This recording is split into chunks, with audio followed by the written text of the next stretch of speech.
Hello class, my name is Sarah Garner and today we're going to be focusing about the internet laws regarding social media. So social media has grown over the years as users find themselves on social networking sites more often than they do others. According to our text, the time people spend on social media has increased over 30% in the last 2 years, and it continues to rise. As of February 2018, the most visited websites included Twitter, Instagram, YouTube, and leaving Facebook taking first place at the top. As the popularity of social platforms rise, the need for internet laws also ensure that individuals' privacy and intellectual property rights are protected also.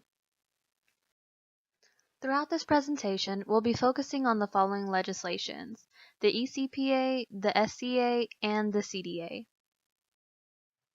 Alright, so to dive in head first, we'll take a look at the Electronic Communications Privacy Act, otherwise known as the ECPA.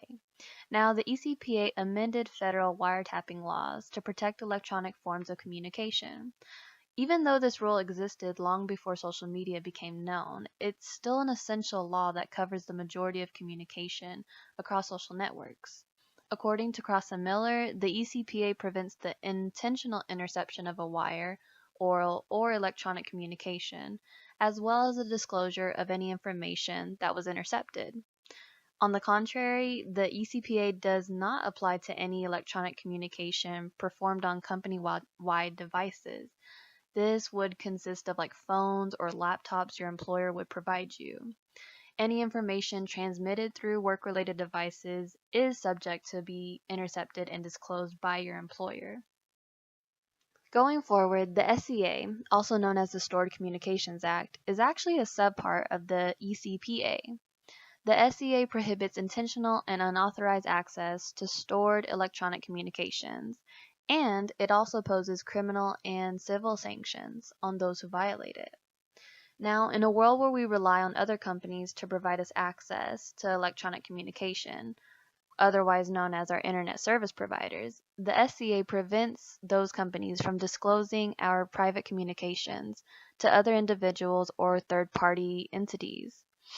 Like many policies, the exception to the SCA is that government entities can request disclosures if there is an ongoing criminal investigation on the individual in question.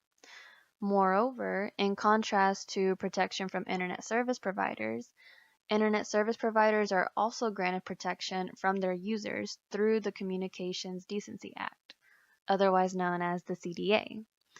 Under the CDA, internet service providers are actually exempt from being held liable to the posts their consumers make using their services. Overall, with the ever-increasing use of social media, it's undoubtedly certain that laws surrounding the platforms will continue to change over time.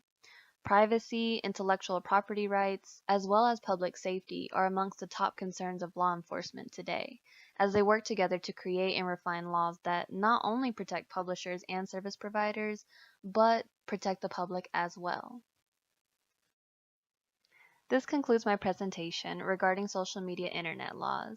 Thank you for taking your time for listening, and I hope you enjoyed.